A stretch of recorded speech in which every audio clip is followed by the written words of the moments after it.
కేటీఆర్ మాయల మరాఠా మాటలు చూస్తే తన భయమేందో అర్థమవుతుందా? ఇప్పుడు చాలా లుచ్చా మాటలు మాట్లాడుతున్నది నువ్వే.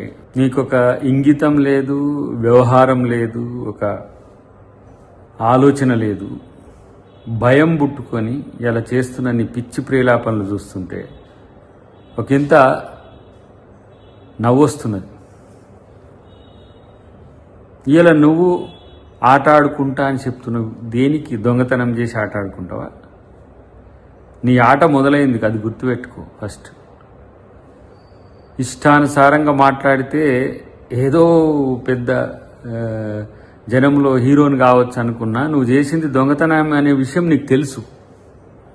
ఇలాంటి పనికిరాని మాటలు మాట్లాడడం వల్ల నీకొచ్చేది ఏం లేకపోగా ఇలా ప్రభుత్వాన్ని, కాంగ్రెస్ పార్టీని, ముఖ్యమంత్రి నువ్వు మాట్లాడుతున్న తీరు చూసి సభ్య సమాజమే ముక్కున వేలేసుకుంటుంది. నీ యొక్క భావజాలం, నీ యొక్క భాష.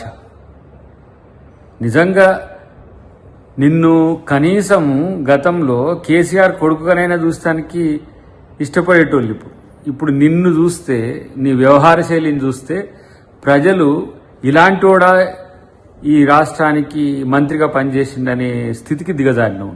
షేర్ చేయండి, లైక్ చేయండి, సబ్స్క్రైబ్ చేయండి. మరిన్ని వీడియోల కోసం బెల్ సింబల్ పై క్లిక్ చేయండి.